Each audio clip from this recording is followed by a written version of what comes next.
Good evening all of you. सगळ्यांनी attendance लावा पटकन, चला. क्लास रेकॉर्ड होतोय, सगळ्यांनी अटेंडन्स लावा.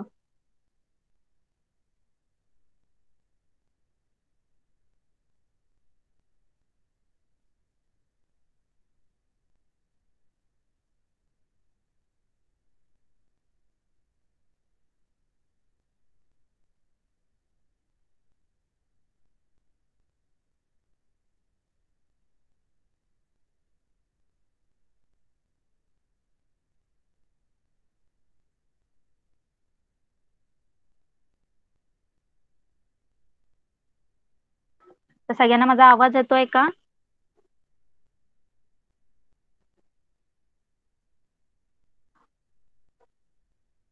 चॅट बॉक्स मध्ये रिप्लाय करा, सगळ्यांना माझा आवाज येतोय का? ओके. स्क्रीन सगळ्यांना विजिबल आहे?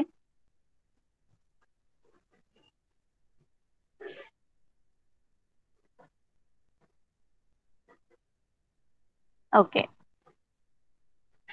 तर today we are going to start new lesson number 10, disaster management. Okay, तर आज आपण न्यू लेसन स्टार्ट करणार आहोत. Lesson number 10, disaster management.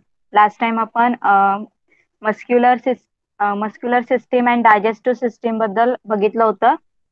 तर सगळ्यांनी त्याचे क्वेश्चन आन्सर्स लिहिलेत का? चॅट बॉक्स मध्ये रिप्लाय करा.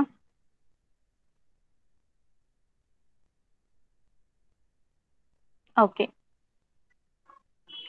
तर आज आपण न्यू लेसन स्टार्ट करूया, disaster management, lesson number 10. Okay, तर लेट्स स्टार्ट. आता सगळ्यांनी डिझास्टर हा वर्ड तर सगळ्यांनी ऐकला असेल. लास्ट स्टँडर्ड मध्ये तुम्हाला हा लेसन होता. Disaster, what is mean bye disaster and different types of disaster. Okay, तर डिझास्टर म्हणजे काय? आपत्ती. Okay, means a sudden accident that causes great damage or a loss of life. तर असं संकट म्हणजे कधी कधी बघा आपल्यावर असं संकट येतं की त्याच्यानी आपलं लाईफ म्हणजे आपल्याला खूप सारं नुकसान होतं आणि कधी कधी आपला जीव सुद्धा धोक्यात येतो. ओके, कधी कधी आपला मृत्यू सुद्धा होऊ शकतं.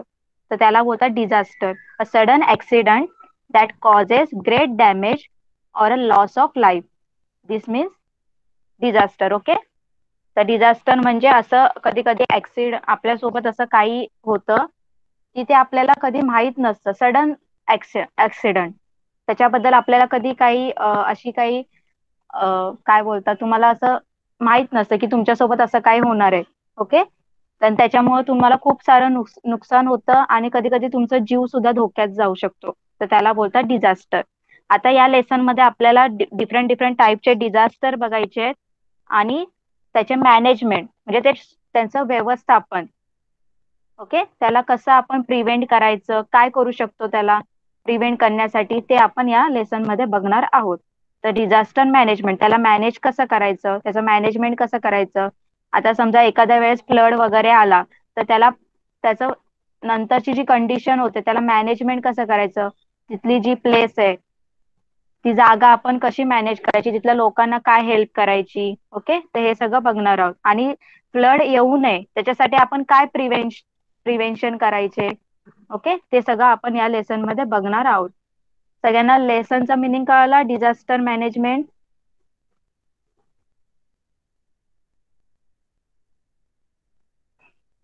ओके, तर आता चला स्टार्ट करूया. आता तुम्हाला इथे बघा, ऑब्झर्व अँड डिस्कस, इथे तुम्हाला पिक्चर दिसत आहेत. कसले पिक्चर्स आहेत? व्हराईज न्यूज आयटम्स अबाउट डिझास्टर. तर वेगवेगळ्या डिझास्टर बद्दल इथे न्यूज आलेल्या आहेत. जसे एक रोजच्या न्यूजपेपर मध्ये तुम्हाला कुठली ना कुठली न्यूज ऐकायलाच मिळते. ओके, तर बघा इथे काय डिफरंट डिफरंट न्यूज दिलेल्या आहेत. फर्स्ट न्यूज बघा, ट्रक अपघातात तिघांचा मृत्यू.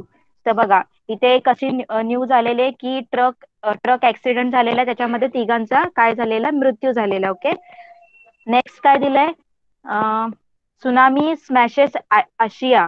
तर बघा आशियामध्ये सुनामी आलाय असं तुम्हाला इथे एक न्यूज आलेली. ओके, नेक्स्ट नंतर काय दिलं बघा, 26/11च आपल्या इथे जो मुंबईला टेरिझम अटॅक झालेला त्याच्याबद्दल इथे न्यूज आलेले बघा.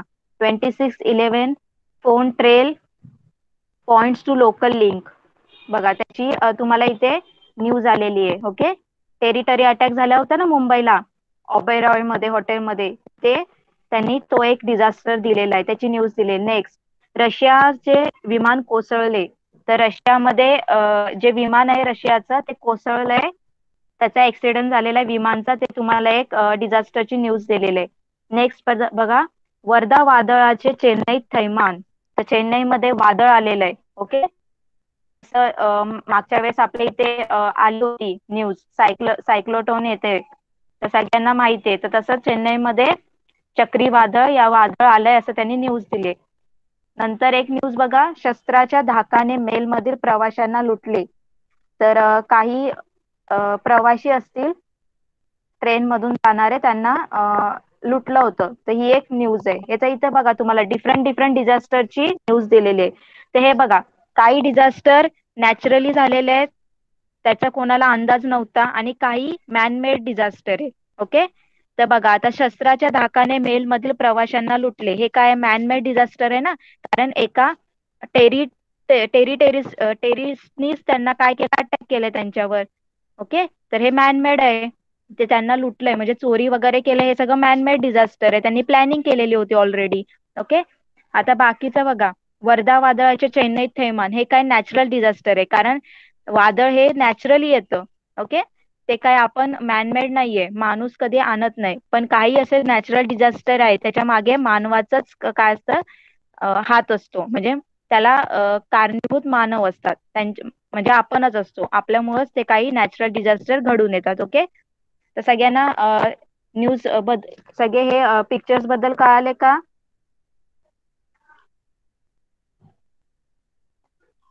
पिक्चर बद्दल इन्फॉर्मेशन कळाली सगळ्यांना? येस. चला आता नेक्स्ट आपण पुढे काय दिलंय आपण बघूया. बघा नेक्स्ट काय दिलंय, can you tell it is possible to prevent the loss of life cause by lightning. बघा कधी कधी वीज पडून बघा खूप जणांचा मृत्यू होतो, होतो ना. असं तुम्ही ऐकलं असेल, या गावामध्ये वीज पडून या या या माणसांचा, एवढ्या माणसांचा मृत्यू झालाय, असं तुम्ही ऐकलंय.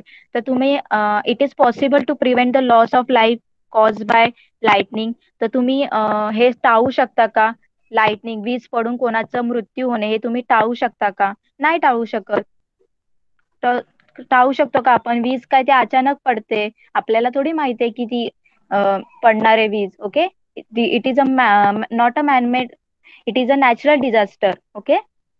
Next, what should be done to prevent the burns on a farm from getting wash away in the rainy season. बघा आता पावसाळ्यामध्ये बघा शेताचे जे बांध असतात, ओके, ते वाहून जाऊ नये, तर तुम्ही काय करावे? शेताचं जे पावसाळ्यामध्ये खूप पाणी बघा, साईडला बांध असतात, तर कधी कधी जो खूप पाऊस पडून काय होतं, सगळं वाहून जातं पाण्याने.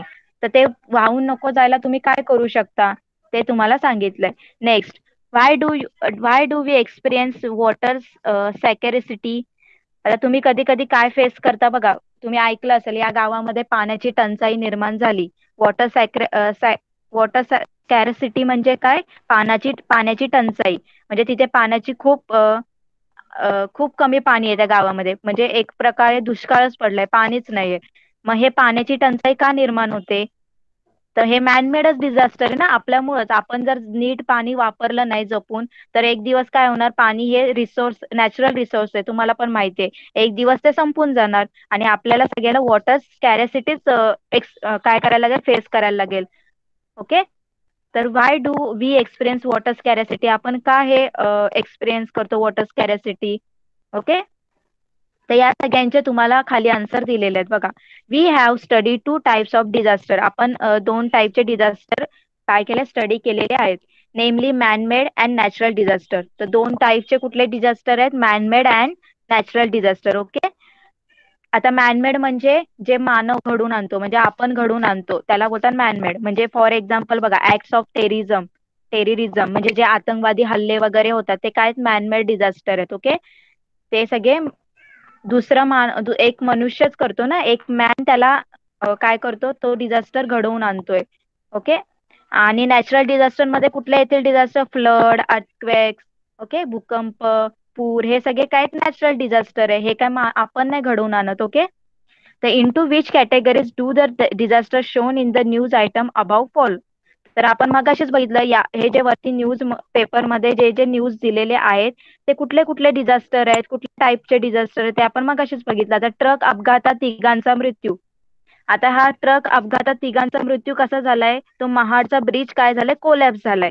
पण हा मॅनमेड डिझास्टर येऊ शकतो कारण त्यांनी काय केलं असेल, नीट त्याचं जे बांधकाम आहे ते नीट त्यांनी बांधकामच केलं नसेल नीट, त्यांनी ब्रिज तो कन्स्ट्रक्टच केला नसेल, त्याच्यामुळे तो मॅनमेड डिझास्टर झाला. ओके. नंतर आपण बघितलं सुनामी स्मॅसेस एशिया, हा काय होईल, नॅचरल डिझास्टर होईल. कारण सुनामी ही काही आपल्याला सांगून येत नाही. ओके, हे नॅचरल आहे. नंतर रशियाचं विमान कोसळलं, हे सुद्धा नॅचरल असेल. ओके. नेक्स्ट देन इथे तुम्हाला दिलंय ते आता मी तुम्हाला सांगितलं, मेलमधील प्रवाशांना लुटलं, हे मॅनमेड डिझास्टर असेल. ओके. तर आपण मगाशीच हे काही डिस्कस केलं की कुठल्या टाईपमध्ये कुठलं डिझास्टर येईल. ओके. नेक्स्ट,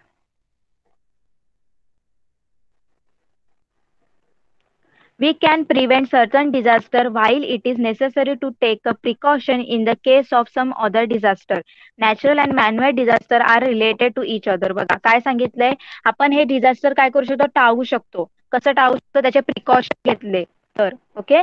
तर आपण जर ठरवलं, आता फ्लड कशामुळे येतात तुम्हाला माहितीये, जर तुम्ही जास्त काय केलं, ट्री कट केले वगैरे, मग काय होतं, पूर येतो ना.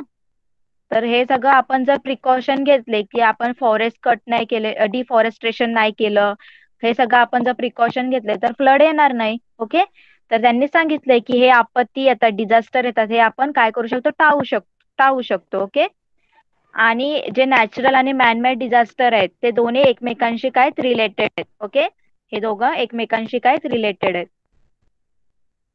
Next, natural disaster such as famine, lightning strikes, cloud bursts, storms, etcetera occur due to changes in the weather. बघा नॅचरल डिझास्टर मध्ये कुठले कुठले येतात, फॅमिन, फॅमिन म्हणजे दुष्काळ, लाइटनिंग म्हणजे वीज काय बोलतात, विजा चमकणे वगैरे, स्ट्राईक्स, स्ट्राईक्स म्हणजे काय, बघा लाइटनिंग स्ट्राईक्स म्हणजे विजा चमकणे, क्लाउड बर्स्ट म्हणजे काय, ढगफुटी, स्ट्रॉम्स म्हणजे काय, वादळी वारा. ओके. तर हे सगळे काय आपल्या वेदर मध्ये जर चेंजेस झाले तेव्हा हे सगळे डिझास्टर काय होतात, घडून येतात. Okay.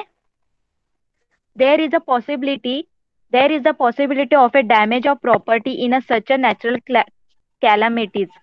Who is to be held responsible for that? What can we do to deal with these losses? बघा, तर हे सगळे नॅचरल डिझास्टर आहे, याच्यामध्ये काय होऊ शकते, मोठ्या प्रमाणात नुकसान होऊ शकतं. ओके. आपले कधी कधी लाईफ सुद्धा, आपला मृत्यू सुद्धा होऊ शकतं, आपली डेथ सुद्धा होऊ शकते आणि खूप मोठ्या प्रमाणात डॅमेज सुद्धा होऊ शकतं. ओके. आणि त्यांनी विचारलं या सगळ्याला जबाबदार कोण आहे, हे सगळे लाइटनिंग स्ट्राईक्स, फेमिन, हे सगळं जे काही डिझास्टर होतं या सगळ्याला जबाबदार कोण आहे त्यांनी विचारलंय. आणि हे सगळे त्यासाठी आपण काय करू शकतो, हे सगळं जर घडून आलं तर त्याच्यासाठी आपण काय करू शकतो हे त्यांनी विचारलंय. ओके. सगळ्यांना एवढं कळालं का, डिझास्टर बद्दल सगळ्यांना कळालं का, चॅटबॉक्स मध्ये रिप्लाय करा. What is mean bye disaster and different types of disaster, सगळ्यांना कळाले का.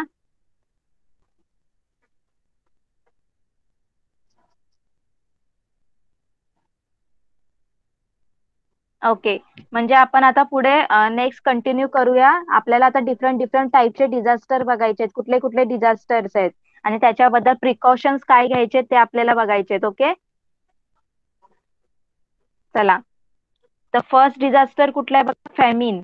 फॅमिन म्हणजे काय, दुष्काळ. तुम्ही ऐकलं असेल फॅमिन, दुष्काळ पडतो. हे काय तुम्ही आतापर्यंत खूप सारे न्यूज मध्ये ऐकलं असेल, या गावामध्ये दुष्काळ पडला, असं ऐकलं असेल, त्याला मग बोलतात की फॅमिन. ओके. फॅमिन म्हणजे दुष्काळ पण आहे. तर दुष्काळ म्हणजे काय असतो, त्या गावामध्ये खायला काय मिळत नाही, ना अन्नधान्य काय फूड भेटत नाही आणि ना काही पाणी असतं, तिथे आपण काय बोलतो, त्याला तिथे दुष्काळ पडला असं बोलतो. ओके. तर बघा, the condition that arises due to long term and severe scarcity of food grains water is called famine. तर फॅमिन म्हणजे काय, अन्नधान्य जिथे फूड भेटत नाही, अन्नधान्याचं काय होतं, टंचाई तयार होते आणि पाण्याची सुद्धा टंचाई असते. तर अशा कंडिशन म्हणजे अशी कंडिशन असते परिस्थिती, त्याला काय बोलतात, दुष्काळ बोलतात. समजलं सगळ्यांना? एखाद्या गावामध्ये जर कोणाला खायलाच मिळत नसेल, काहीच पिकलं नसेल त्या गावामध्ये, शेतामध्ये काहीच पिकलं नसेल, मग त्यांना काय अन्नधान्य कुठून मिळणार, फूड ग्रेन्स मिळणार नाही. ओके.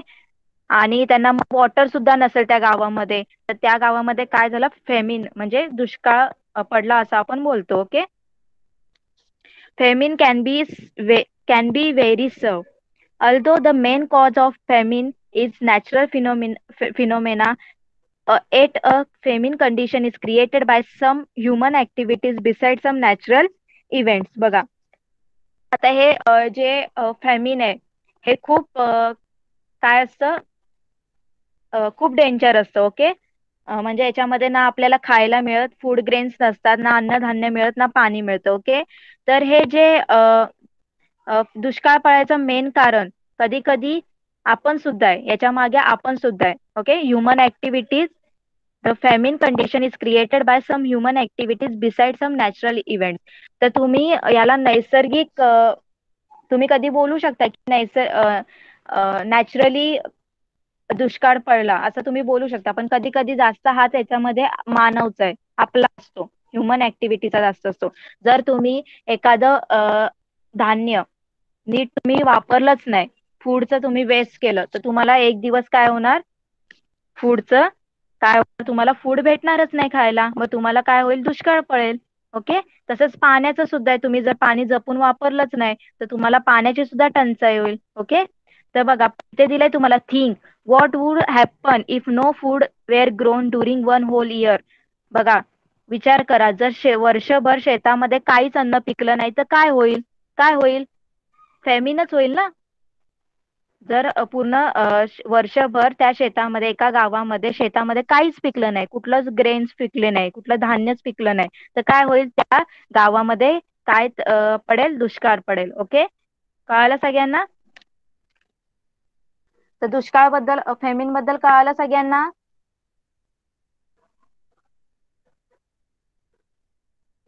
येस.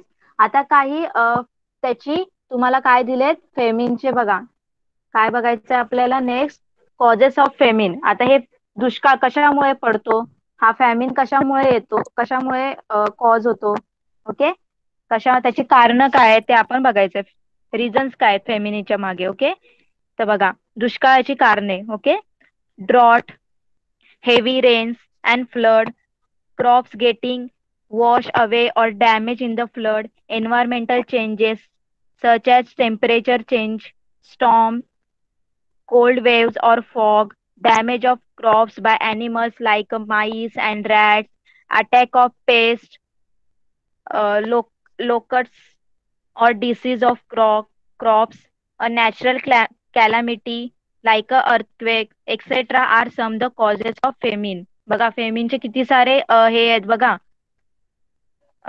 रिझन्स. कशा कशामुळे होतं, जास्त पाऊस झाल्यानंतर, अतिवृष्टी, हेवी रेन्स म्हणजे खूप जास्त पाऊस झाला, पूर वगैरे आला, तर पुरामध्ये काय होतं, पिके सगळे वाहून जातात आणि पिकं काय होतं, त्यांचं नुकसान होतं. ओके. तसंच तापमानामध्ये आपलं जे एन्व्हायरमेंटल चेंजेस आहे, आपल्या एन्व्हायरमेंट मध्ये जे वेदर मध्ये चेंजेस झालं, जसं हा कधी बघा आता पण काय होतंय, जो आता काय कधी पण पाऊस पडतोय, बघताय ना तुम्ही, ऑक्टोबर मध्ये कधी पाऊस पडतो का, नाही पडत. ओके. तर कधी असं पाऊस पडतोय, कधी थंडी पडते, तर याच्यामुळे काय होतं, हे सगळं कोणावर त्याचं हे होतं, परिणाम होतोय, क्रॉपवर ना. जे क्रॉप आता शेतामध्ये त्यांनी लावलेत, ग्रो केले म्हणजे लावलेले आहेत, त्या क्रॉपवर त्यांचा काय होतं, इफेक्ट होतो. ओके. तसंच एन्व्हायरमेंट मधले चेंजेस होतात, त्याच्यामुळं काय होतं, हे जे पिकं आहेत ती बरोबर ग्रो होत नाही, कधी वादळ येतात, कधी धुके पडतात, फॉग म्हणजे कधी धुका पडतो, कधी काय होतं बघा, हे जे क्रॉप्स आहे कोणामुळे डॅमेज होतात, तर त्याच्यावर जे काही दुसरे अॅनिमल्स आहेत, जसे माईस वगैरे, उंदीर, घूस वगैरे, हे काय करतात, कधी कधी या पिकांना काय करून टाकतात, डॅमेज करून टाकतात, खाऊन टाकतात, डॅमेज करून टाकतात. कधी कधी या पिकांवर काय होतं, रोग पडतो, डिसीज होतो या पिकांना, क्रॉपला जसं त्यांच्यावर रोग पडतो, किडे वगैरे पडतात. ओके. तर त्याच्यामुळे ते क्रॉप्स काय होतात, खराब होऊन जातात पूर्ण. नंतर मग कधी कधी काय होतं बघा, नॅचरल कॅलॅमिटी लाईक अर्थक्वेक, भूकंपामुळे कधी कधी काय होतं, दुष्काळ पडतो. तर हे सगळे काय आहेत, दुष्काळ फेमिनिनचे काय आहेत रिझन्स आहेत, त्याच्यामुळे काय होतं, फेमिनी पडतो. ओके, दुष्काळ पडतो. Of this drought is the main cause. Man-made cause of a famine include war, internal unrest, absence of transport routes, uncontrolled population growth, etc. तर जो हे आहे अव अ, याचं सॉरी फेमिनचं मेन रिझन कुठलं आहे, फेमिन पडायचा मेन कॉज कुठला आहे, ड्रॉट. ओके. आणि अजून काही मॅनमेड कॉजेस सुद्धा असतात. हे सगळे सगळे झाले नॅचरल कॉजेस झाले, हे सगळे वरती त्यांनी सांगितले हे सगळे नॅचरल कॉजेस झाले ना, फ्लड वगैरे, एन्व्हायरमेंटल चेंजेस, हे सगळं नॅचरल झाले. तर काही मॅनमेड सुद्धा कॉजेस असतात, त्याच्यामुळे काय होतं, दुष्काळ पडतो. तर ते काय असतं, युद्ध. वॉर म्हणजे काय, युद्ध. कधी युद्ध होतं बघा, एखाद्या ठिकाणी खूप जास्त युद्ध झालं, तर युद्धामध्ये बघा तुम्हाला माहितीये, वॉर झाल्यावर काय टाकतात, ते बॉम्ब वगैरे टाकतात. तर बॉम्ब मध्ये सगळं तिथलं जे जमीन वगैरे, शेती वगैरे सगळी खराब डिस्ट्रॉय होऊन जाते. ओके. तर वॉरमुळे होतं कधी कधी. परत काय होतं, अब्सेन्स ऑफ ट्रान्सपोर्ट रूट. कधी कधी जर ट्रान्सपोर्टची जे हे सर्व्हिस ती चालू नसेल. आता तुमच्या इथे बघा, आपल्याला सगळं फूड वगैरे कुठून भेटतं, ट्रान्सपोर्टनेच येतं ना, एखाद्या गावातून, जिथे जे काही ग्रेन्स ग्रो होत असतील. ओके, ग्रेन्स एखाद्या गावामध्ये धान्य पिकत असेल, तर त्या गावातून धान्य आपल्यापर्यंत कसं येतं, ट्रान्सपोर्टनेच येतं ना, ट्रकनी वगैरे. जर ट्रकनी जर ते ट्रान्सपोर्टचं रूटच बंद झालं, ट्रान्सपोर्टिंगचं सर्व्हिसच बंद झाली, तर आपल्याला ते अन्नधान्य मिळणारच नाही. ओके. त्याच्यामुळे सुद्धा दुष्काळ पडू शकतो. नंतर अनकंट्रोल पॉप्युलेशन ग्रोथ. आता तुम्हाला माहितीये, खूप जास्त पॉप्युलेशन होतंय. जर पॉप्युलेशन वाढलं, पण तेवढं आपल्याकडे खायला फूड ग्रेन्सच नसतील, फूड कमी पडलं आपल्याला, आणि लोकच वाढतंय सगळीकडे, पॉप्युलेशनच जास्त होत आहे आणि खायला काहीच नाहीये, आपल्याला खायला जे फूड आहे, अन्न, ते सगळं कमी पडलं, तर आपल्याला तेव्हा सुद्धा काय पडेल, दुष्काळ पडेल. ओके. कळालं सगळ्यांना, causes of famine, causes of famine कळालं का सगळ्यांना?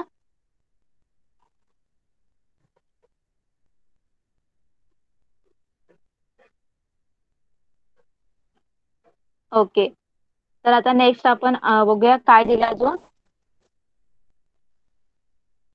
There are record of loss of life cause there are record of loss of life cause bye sir famines in the various part of the world. आता तुम्ही कधी कधी जगामध्ये, अ, जगाच्या विविध देशामध्ये तुम्ही असं सुद्धा ऐकलं असेल की दुष्काळामुळे खूप जणांचा मृत्यू झाला.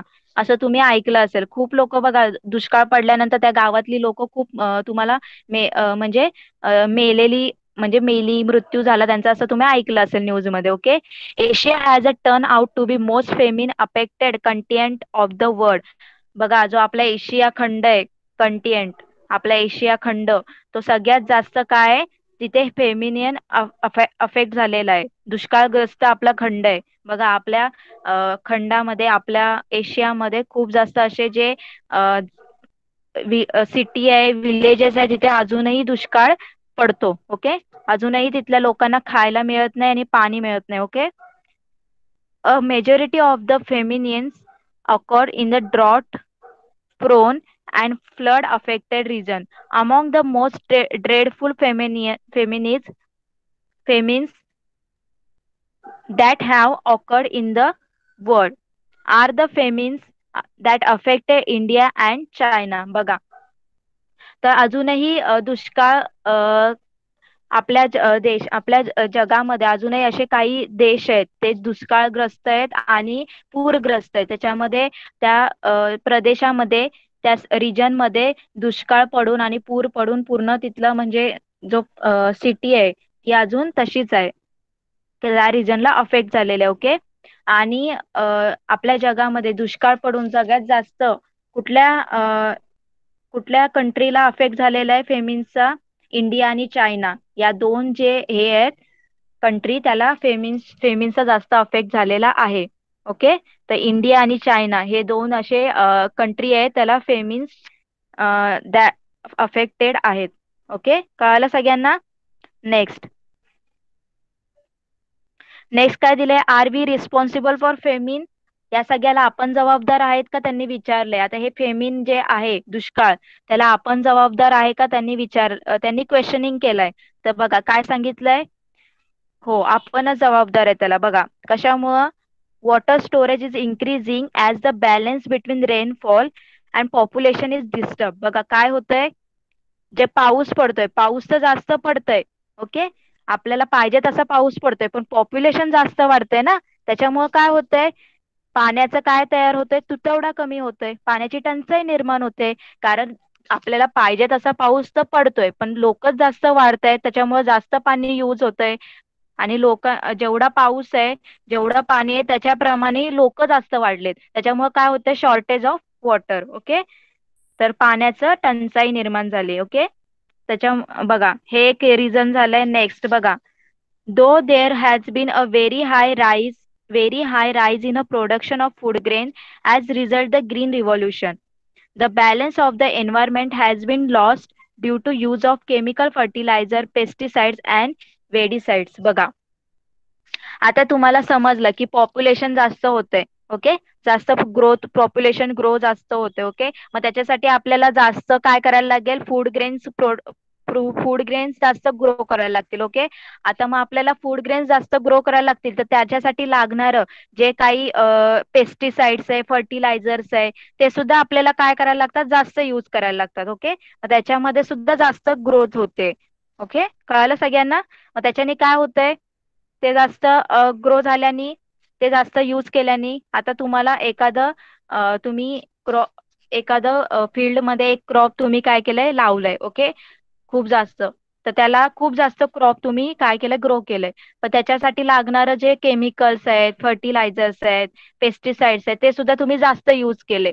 मग काय होणार, आपलं जे एन्व्हायरमेंट आहे ते काय होतंय, त्याचं जे एन्व्हायरमेंट काय होतं, त्याचं बॅलन्स, एन्व्हायरमेंटचं जे बॅलन्स आहे ते काय होतंय, लॉस्ट होतंय. ओके, त्याचा इफेक्ट कशावर होतोय, आपल्या एन्व्हायरमेंट होतोय. नेक्स्ट काय दिलंय, third, unlimited lifting of water. तर तुम्ही काय करताय, खूप जास्त पाणी यूज करताय, पाहिजे तिथे नको तिथे पाणी काय करतात, जास्त यूज होतं, त्याच्यामुळे काय होतं, फेमिन होतं. Okay, next, erosion of land. आता इरोजन ऑफ लँड म्हणजे काय होते, सॉइल इरोजन तुम्ही ऐकलं असेल, त्याला बोलतात जमिनीची धूप होणे. सॉइल इरोजन तुम्ही ऐकलं असेल. इरोजन ऑफ लँड म्हणजे काय होतंय, it is the displacement of A upper layer of the soil. म्हणजे काय होतंय, जी तुमची सॉइल आहे, आता तुमची जी जमीन आहे, त्याच्या वरची जी लेअर आहे, त्याचं काय होतं, डिस्प्लेसमेंट होते. ओके, ती काय होते, निघून जाते, त्याच्यामुळे काय होतंय, तुमचं सॉइलचं काय होतंय, इरोजन होते. ओके, मिसयूज ऑफ वॉटर, आणि तुम्ही काय करताय, पाण्याचा गैरवापर करताय. ते हे सगळे काय आहेत, फेमिनचे काय आहेत, काय सांगू शकता तुम्ही याला, हे सगळे रिझन आहेत. ओके, त्याला आपणच जबाबदार आहे. कळालं सगळ्यांना, सगळ्यांना कळाले का ते पॉइंट्स.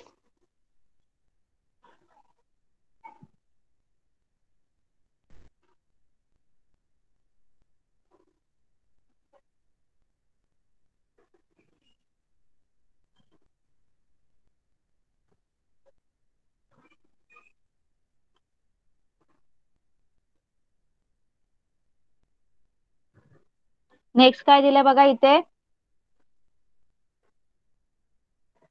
ओके, बघा इन द पास्ट, बघा इथे काय दिलं आपण बघूया. In the past, famines are not a new phenomenon. The problems of drinking water, food, and the fodder for the animals date back to historic times. Chhatrapati Shivaji Maharaj and Chhatrapati Shahu Maharaj implemented many schemes to overcome the famines of their time. बघा, तर दुष्काळ हे काय आजच पडत नाहीये, आधीच्या काळात म्हणजे पास्ट, म्हणजे इतिहासामध्ये सुद्धा, हिस्ट्री टाइम, आपल्या आधीचा जो पास्ट टाइम होता तेव्हा सुद्धा हे सगळं दुष्काळ पळायचं. ओके, आणि छत्रपती शिवाजी महाराज आणि छत्रपती शाहू महाराज यांनी काय केलंय, दुष्काळामध्ये जे लोक आहेत त्यांच्यासाठी एक स्कीम काढलेली. Okay, their water supply and water storage schemes are ideal even in a today circumstance. You too can make a schemes like this to face future crisis and disaster which will be of use not only in your own life in the future but also for a society at a large. बघा, तर छत्रपती शिवाजी महाराज आणि शाहू महाराजांनी जे काही schemes काढल्या होत्या त्यातली जी water स्टोरेजची आणि वॉटर सप्लायची आजही ती स्कीम काय मोठ्या प्रमाणात चालू आहे. ओके. तर या स्कीममुळे तुम्ही काय करू शकता, आता जे काही तुम्हाला वॉटर स्कॅरसिटीचं जे काही तुम्हाला प्रॉब्लेम होतोय, तुम्ही फेस करताय, त्याला तुम्ही काय करू शकता, तो प्रॉब्लेम तुम्हाला येणार नाही. परत नेक्स्ट नंतर फ्युचरमध्ये तुम्हाला जर काही पाणी वगैरे, आता जर तुम्ही जास्त पाणी यूज केलं तर फ्युचरमध्ये तुम्हाला पाणीचं खूप काय टंचाई निर्माण होईल. तर तसे प्रॉब्लेम नको याला तुम्ही काय करू शकता, हे जे स्कीम त्यांनी काढलेले ते तुम्ही सुद्धा आता सुद्धा यूज करू शकता, फॉलो करू शकता असं त्यांनी सांगितलंय. Malik Ambar implemented a canal scheme for a drinking water in Aurangabad. It exists even today. Collect more information about it. बघा, जो मलिक अंबर आहे त्याने औरंगाबादमध्ये कुठली स्कीम काढली आहे बघा, drinking water in a implemented a canal scheme for drinking water. तर पिण्याच्या पाण्यासाठी त्यांनी काय केलंय, कालवा, कालवा बोलतात त्याला, कॅनल म्हणजे कालवा ही योजना काढलेली आहे आणि ती आजही राबवली जाते, ती आजही आहे. आता जर तुम्ही गेलात औरंगाबादला तर आता सुद्धा ती स्कीम चालू आहे. ओके. तर याच्याबद्दल तुम्हाला अधिक म्हणजे जास्त इन्फॉर्मेशन गुगलवर सर्च केलं तर तुम्हाला मिळेल. ओके. कळालं सगळ्यांना पास मत बद्दल?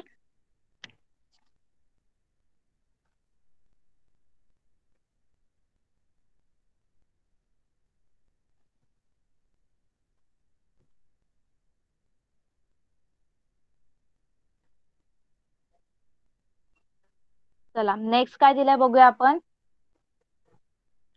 What can we do to ease the severity of famine.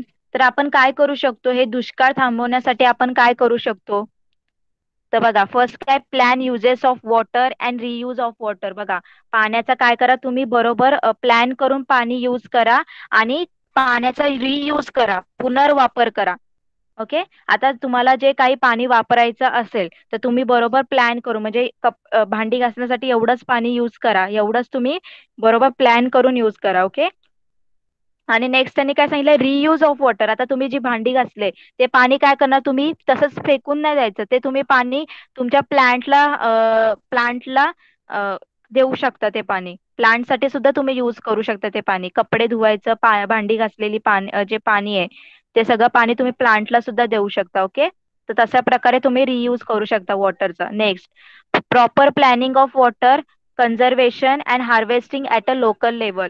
तर तुम्हाला काय सांगितलंय, बरोबर प्लॅनिंग करा, पाणी कशा प्रकारे काय करायचं, साठवून ठेवायचं. Conservation and harvesting of local at the local level. तर तुम्ही पाणी साठवण्याचं बरोबर प्रॉपर प्लॅन करा. म्हणजे बरोबर आता तुम्हाला पाणी साठवायचं असेल तर टाकी वगैरे बांधा. ओके. जे पावसाचं पाणी तुम्ही साठवून ठेवू शकता. एक टाकी तुम्ही बांधली समजा, तर तुम्ही त्या पावसाचं जे पाणी पडतं ते टाकीमध्ये तुमचं काय होईल, साठून राहू शकतं. ओके. अशा प्रकारे तुम्ही प्लॅनिंग करू शकता. Next, large scale plantation of a tree and prevention of deforestation. बघा, मी तुम्हाला आधीच सांगितलंय. तर म्हणजे मोठ्या प्रमाणात काय करा, ट्री प्लांटेशन करा, झाडं लावा आणि जंगल तोड झाल्यापासून वाचवा. डिफॉरेस्टेशन म्हणजे वृक्ष तोड पासून काय करा, थांबवा, प्रिव्हेंट करा. Next, making appropriate changes in the plans taking into account the weather forecast. बघा काय सांगितलंय, जसं हवामानाचा अंदाज घेऊन काय करा, तुम्ही तुमचं नियोजन मध्ये बदल करू शकता. ओके. कळालं सगळ्यांना. इथे एक स्लोगन दिलंय बघा तुम्हाला, large scale tree plantation, no famine, no land erosion. तर तुम्ही काय केलंय, नको दुष्काळ, नको जमिनीची धूप, झाडे लावा खूप खूप, असं स्लोगन आहे. जर तुम्ही मोठ्या प्रमाणात जास्त स्केलमध्ये, लार्ज स्केलमध्ये तुम्ही ट्री प्लांटेशन केलं तर तुम्हाला दुष्काळ पण पडणार नाही, दुष्काळाची वेळ तुमच्यावर येणार नाही, ना तुमच्या इथे लँडचं इरोजन होईल. ओके. कळालं सगळ्यांना. तर असे तुम्हाला अजून स्लोगन काय करायला सांगितलेत, सर्च करायला सांगितलं. ओके. तर सगळ्यांना फेमिन कळालं का, चॅट बॉक्स मध्ये रिप्लाय करा. कशामुळे फेमिन होतं आणि कसं आपण प्रिव्हेंट करू शकतो ते सगळं कळालं का सगळ्यांना. हा एक फर्स्ट डिझास्टर होता, फेमिन, दुष्काळ. सगळ्यांना कळालं का? ओके. चला मग आपण आता नेक्स्ट डिझास्टर बघूया. नेक्स्ट डिझास्टरची इन्फॉर्मेशन घेऊया. ओके. आता नेक्स्ट डिझास्टर आहे बघा, क्लाउड बस्ट. Cloud burst. आता क्लाउड बस्ट म्हणजे काय? ढगफुटी. तुम्ही ऐकलं असेल कधी कधी की ढगफुटी झाली इथे, या सिटीमध्ये, गावामध्ये ढगफुटी झाली, म्हणजे क्लाउड बस्ट. ओके. तर क्लाउड बस्ट कसं होतं ते आपण बघूया पहिले. ओके. तर can you tell what causes rain? तर तुम्हाला माहितीये पाऊस कसा पडतो, सगळ्यांना माहितीये ना पाऊस कसा पडतो? सगळ्यांना माहितीये ना? वॉटर वेपर्स, आपलं जे वॉटर असतं त्याचं वेपर होतं, वरती झाल्यानंतर त्याचे क्लाउड्स बनतात. आणि त्या क्लाउड्सला थोडी हवा हवा लागली, थंड झाल्यानंतर क्लाउड्स काय होतं, त्याचं वॉटर मध्ये काय होतं, कन्व्हर्जन होतं. आणि ते वॉटर आपल्या जमिनीवर पडतं. ते वॉटर म्हणजेच काय असतं, ड्रेन असतं, ते सगळ्यांना माहितीये.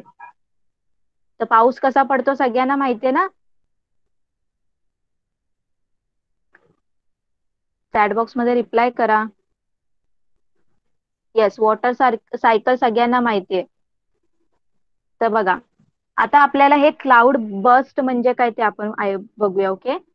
Sometimes the water coming down from rain cloud does not reach the land in the form of rain. बघा, कधी कधी काय होतं, काही वेळा पाऊस देणाऱ्या ढगातून खाली आलेले पाणी पावसाच्या स्वरूपात जमिनीवर न पडता नाही पडत. ओके. काय होतं, आता कधी कधी बघा, जे पाऊस पडायच्या टायमाला जे ढग असतात वरती, त्याच्यातून जे पाऊस पडायला पाहिजे, पाणी पडायला पाहिजे, ते पाणी कधी कधी पडत नाही जमिनीवर. ओके. पाऊस पडत नाही. Instead due to very high temperature near the land it vaporise and goes back into the sun cloud. मग कधी काय होतं, ते जमिनीवर पाणी पडत नाही, एवढं टेम्परेचर असतं साईडला, आजूबाजूला, खाली जमिनीवर. ते पाण्याचं काय होतं, परत वेपर होतात. ओके. त्या पाण्याला परत त्यात जे हॉट टेम्परेचर असतं त्याच्याने काय होतं, त्या पाण्याची परत वाफ होते. आणि वाफ होत झाल्यानंतर ती परत त्या ढगामध्ये जाते. Okay. As a result the amount of vapour in those cloud becomes very high. बघा, मग काय होतं त्याच्यामुळे, त्या क्लाउड मध्ये ऑलरेडी वॉटर वेपर्स असतात, आणि हे जमिनीवरून अजून जातात वरती वॉटर वेपर, मग त्याच्यामुळे काय होतं, जास्त वॉटर वेपर तिथे काय होतात, जमा होतात. ओके. तर due to rapid condensation it rains suddenly over a specific and small region at rate of 100 millimeter per hour or more. This is known as cloud burst. बघा, मग कधी काय होतं, आता हे ऑलरेडी त्या क्लाउड मध्ये वॉटर वेपर्स आहेत, आणि खालून परत अजून वॉटर वेपर गेले त्या क्लाउड मध्ये. मग अशा प्रकारे खूप जास्त त्याच्यामध्ये वॉटर वेपर काय झाले, जमा झाले. ओके. मग काय होतं, कधी एवढे सगळे वॉटर वेपर काय होतात, एकदाच पाण्याच्या पाण्याच्या स्वरूपात खाली जमिनीवर येतात. ओके. म्हणजे काय होतं, आपल्या इथे बघा खूप जास्त पाऊस पडतो ना, म्हणजे कधी कधी बघा एक पूर्ण तासभर काय होतं, 100 मिलीमीटरचा एवढा पाऊस पडतो. तर त्यालाच काय बोलतात, क्लाउड बस्ट बोलतात. ओके. त्यालाच काय बोलतात, ढगफुटी बोलतात. ओके. कळालं सगळ्यांना? सगळ्यांना कळालं का? कधी कधी काय होतं बघा, परत एकदा सांगते, कधी कधी काय होतं, जो तुमच्या ढगातून पाऊस पडत असतो, पाणी पडत असतं, ते जे वरती वॉटर वेपर्स झाल्यानंतर, वॉटर वेपर्स होता, वॉटर वेपर्सचा क्लाउड होतं, त्या क्लाउडला हवा लागल्यानंतर त्याचं काय होतं, परत वॉटरमध्ये, त्या वेपर्सचं काय होतं, कन्वर्जन वॉटरमध्ये होतं. मग ते वॉटर आहे ना, जमिनीवर न येता ते काय होतं, परत त्याचं वॉटर वेपर होतं. का होतं त्याचं वॉटर वेपर, कारण खाली लँड असते ना, आणि आजूबाजूचं एन्व्हायरमेंट असतं, तिथं खूप हॉट टेम्परेचर असतं. मग ते पाणी पूर्ण जमिनीवर पडतच नाही, ते परत काय होतं, त्याचं वेपर होतात, आणि वेपर झाल्यानंतर परत त्या क्लाउड मध्ये जातात ते. ओके. आणि ऑलरेडी त्या क्लाउड मध्ये वॉटर वेपर आहेत, आणि हे खालून अजून अजून वॉटर वेपर वरती जातात, आणि अशा प्रकारे खूप जास्त वॉटर वेपर जमा होतात, साठतात तिथे. मग कधी कधी काय होतं, अचानकपणे जोरात एकदम पाऊस पडतो, म्हणजे एकदम 100 मिलीमीटर एवढा पाऊस पडतो, म्हणजे खूप जास्त, अधिक जास्त प्रमाणात पाऊस पडतो. मग त्यालाच काय बोलतात, क्लाउड बर्स्ट बोलतात. कळालं सगळ्यांना?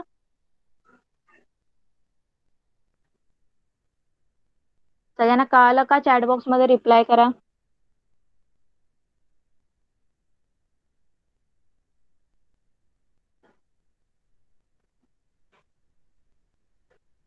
ओके. तर बघा इथे तुम्हाला एक काय दिलंय, नेक्स्ट साइडला इन्फॉर्मेशन दिले बघा. डू यू नो, तुम्हाला माहित आहे का? A cloud burst occur at a Leh Ladakh on 6 August 2010. तर जो क्लाउड बस्ट आहे ती 6 ऑगस्ट 2010 मध्ये कुठे झालाय? लेह लडाख. लडाख तुम्हाला माहित असेल तिथे झालेला आहे बघा. आणि the cloud burst at that occur in a Mumbai on a 26 जुलै. इथे हा का प्रिंटिंग मिस्टेक आहे, सगळ्यांनी इथे जुलै करा. 26 ऑगस्ट दिलंय ना तिथे जुलै. तर तुम्हाला सगळ्यांना माहिती आहे 26 जुलै 2005 ला जो आपल्या मुंबईमध्ये खूप जास्त फ्लड आलं, खूप जास्त काय झालं होतं, पाऊस पडला होता आणि फ्लड आलं होतं. म्हणजे काय झालं होतं, ते क्लाउड बस्टच झालेलं आहे एक प्रकारचं. कंटिन्युअस पाऊस पडत होता ना, तर ते एक प्रकारचं मुंबईमध्ये क्लाउड बस्ट झालेला. 26 जुलै आहे इथे, सगळ्यांनी प्रिंटिंग मिस्टेक आहे, सगळ्यांनी करेक्ट करून घ्या. 26 जुलै 2005 was a extra ordinary and unforgettable. तर तो जो दिवस आहे तो खूप एकदम विलक्षण दिवस होता आणि न विसरणारा दिवस होता. म्हणजे त्या दिवशी एवढा पाऊस झालेला की खूप म्हणजे जी आजूबाजूची कंडिशन तुम्हाला सगळ्यांना माहिती आहे. काही लोक लोकल लोकल ट्रेन मध्येच अडकलेली, काही जण ऑफिसमध्ये अडकलेली, काही जण किती वाहून सुद्धा गेले, सगळ्यांना माहिती आहे. खूप मोठ्या प्रमाणात काय झालं होतं, लॉस झाला होता. ओके. सगळीकडे ग्रेट डॅमेज झालं होतं, काहींचं जीव सुद्धा गेला होता.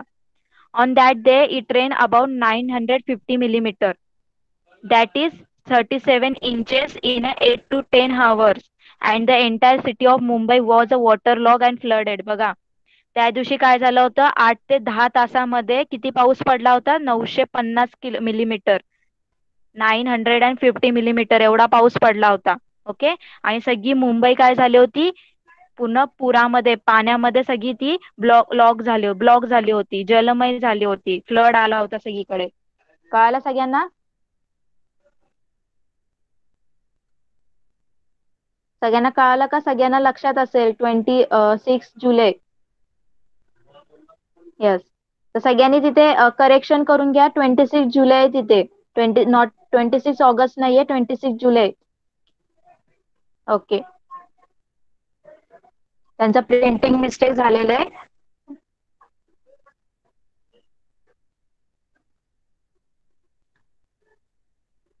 तर बघा आपण कशाबद्दल बघितलं? क्लाउड बस्ट बद्दल बघितलं. कळालं सगळ्यांना? हा एक डिझास्टर.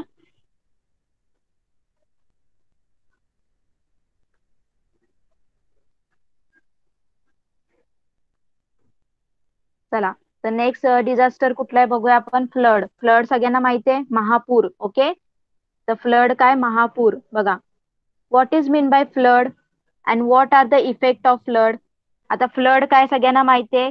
काय होतं, सगळीकडे जे आपलं रिव्हर वगैरे असेल त्याच्यामधलं जे पाणी असतं ते ओव्हरफ्लो होतं, overflow of water. Okay. Flood सगळ्यांना माहिती आहे, सगळीकडे पाणी सगळीकडे साचतं. ओके. आणि त्याचे इफेक्ट सुद्धा तुम्हाला माहिती आहेत. ओके. तर बघा, we have already learn about the flood and the effect of flood. Collect the information about the flood that have occurred at a various places in Maharashtra in a last few year. तर तुम्हाला काय सांगितलंय, मागच्या standard मध्ये तुम्ही flood म्हणजे काय आणि फ्लडचे इफेक्ट तुम्ही काय केले, स्टडी केलेले आहेत. तुम्हाला सांगितलंय की आता तुम्ही इन्फॉर्मेशन कलेक्ट करा. कशाबद्दल? की आतापर्यंत ला काही वर्ष मागच्या वर्ष गेल्या काही वर्षामध्ये महाराष्ट्रामध्ये कुठे कुठे फ्लड आलं त्याच्याबद्दल तुम्हाला काय करायचंय, इन्फॉर्मेशन कलेक्ट करायला सांगितले. ओके. आता इथे बघा पिक्चर मध्ये तुम्हाला दिसते फ्लड आल्यावर असं सगळीकडे पाणी साचतं, सगळ्या गाड्या वगैरे सगळं काही, घरं वगैरे बुडून जातात. ओके. सगळ्यांना माहितीये. आता त्याच्यासाठी काय दिलंय, protective measures in a view of flood. आता हे जे फ्लड आहे त्याला प्रोटेक्ट करण्यासाठी आपण काय केलं पाहिजे ते त्यांनी सांगितलं. ओके. तर बघा फर्स्ट काय दिलं त्यांनी, construction of a small dams in a mountain region. तर तुम्हाला काय सांगितलंय, जिथे जे माउंटेन डोंगराळ रिजन आहे, डोंगराळ प्रदेश आहे. ओके. डोंगर असतील ज्या भागामध्ये तिथे काय सांगितलंय, छोटे छोटे धरणं बांधायला सांगितलंय, डॅम बांधायला सांगितलं. Okay. Construction of construction of percolation tanks.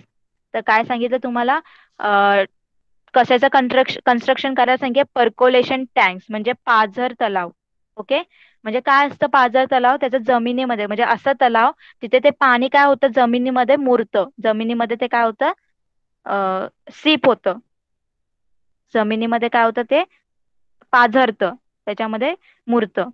Making reverse bed flat, काय सांगितलंय, नद्यांचं जे काही अ, हे असतं पात्र ते काय करायचंय, सरळ करायला सांगितलंय, फ्लॅट करायला सांगितलंय. ओके.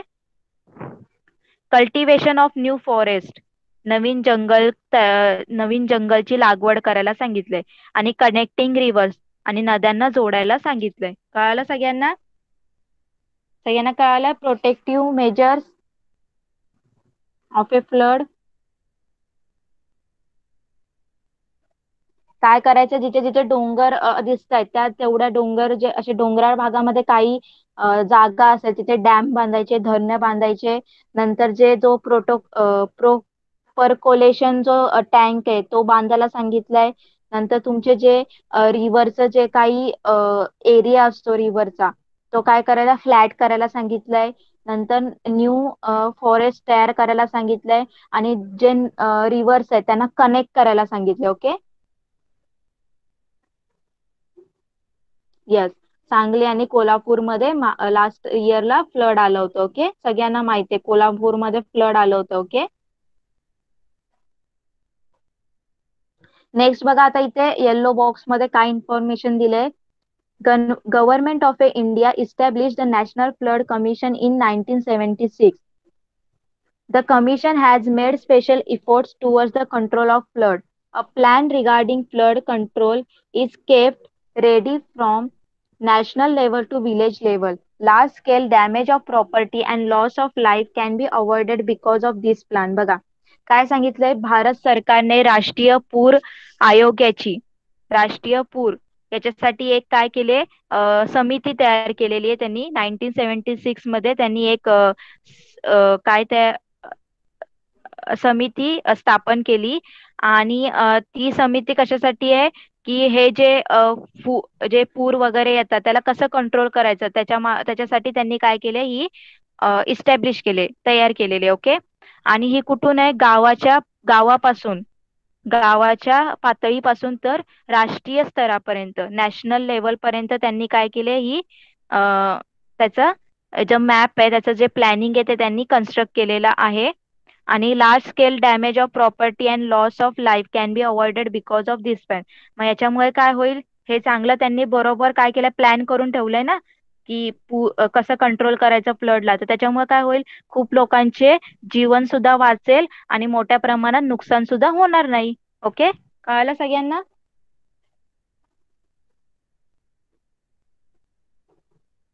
सगळ्यांना कळालं का? चॅट बॉक्स मध्ये रिप्लाय करा.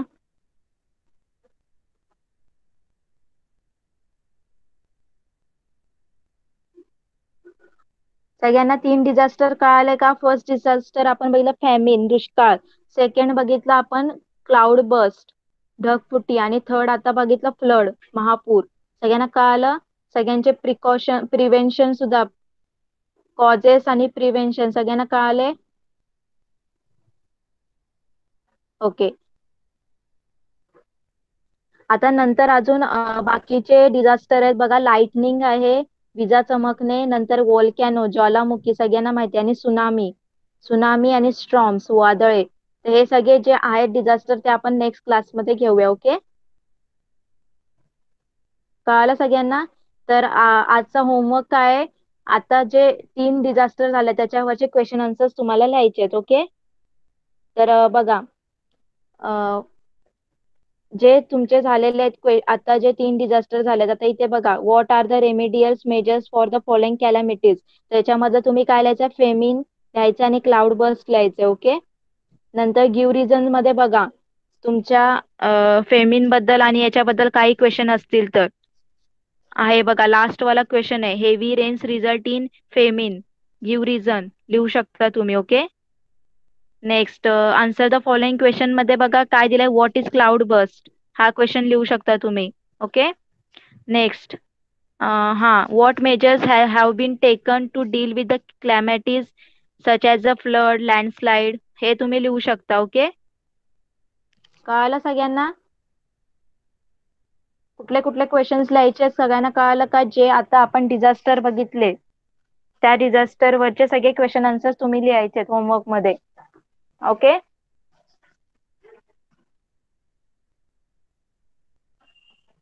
कळालं सगळ्यांना?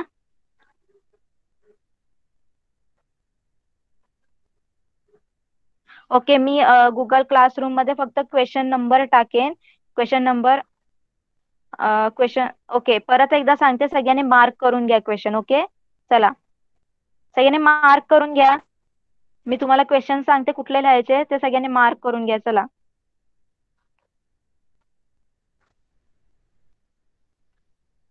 बघा. Find the odd man out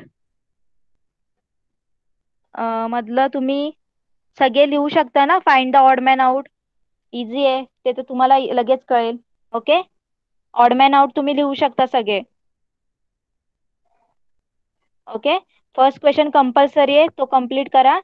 नंतर सेकंड क्वेश्चन मधला ए आणि डी लिहायचंय. फेमिन आणि क्लाउड बस जो सेकंड क्वेश्चन आहे त्याच्यामधला ए आणि डी केलं सगळ्यांनी मार्क.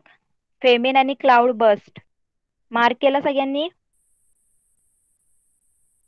चॅट बॉक्स मध्ये रिप्लाय करा.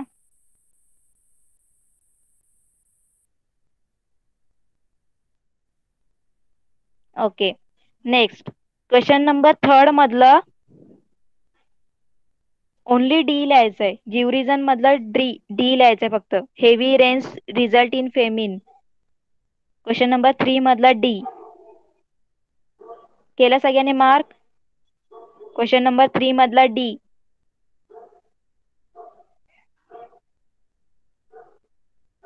कम्प्लीटेड.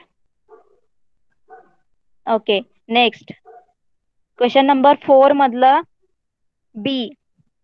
क्वेश्चन नंबर 4 मधलं बी क्वेश्चन लिहायचंय. Cloud what is cloud bast आत्ताच बघितलं आपण. ओके. क्वेश्चन नंबर 4 मधला बी. कम्प्लीटेड.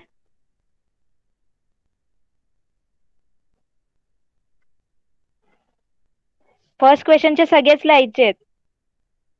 फर्स्ट क्वेश्चनचे सगळे लिहायचे. Find the odd man out आहे ते इझी आहे, तुम्हाला येईल. ओके. नेक्स्ट क्वेश्चन नंबर 5 लिहायचंय सगळ्यांनी. ओके. बस एवढंच लिहायचंय. एवढंच सॉल्व करा एक्सरसाइज मधलं. कळालं सगळ्यांना?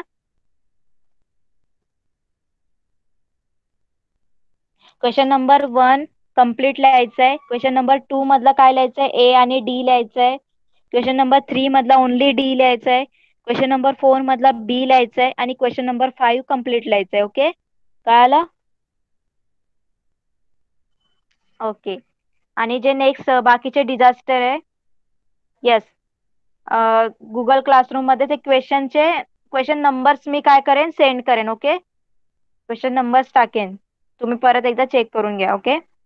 तर सगळ्यांना कळालं आजचे डिझास्टर. जे बाकीचे नेक्स्ट डिझास्टर आहे ते आपण नेक्स्ट क्लासमध्ये स्टडी करूया. ओके. त्याची इन्फॉर्मेशन नेक्स्ट क्लासमध्ये आपण घेऊया. ओके. तर चला. येस. बघा इथे टाकलेलं आहे. तर चला क्लास लेफ्ट करा. Bye everyone. Good night. सगळ्यांनी क्लास लेफ्ट करा.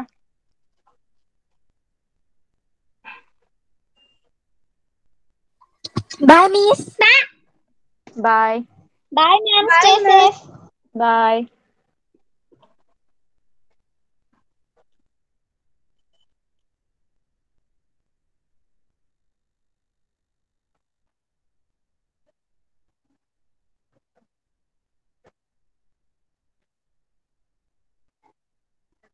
चला क्लास लेफ्ट करा.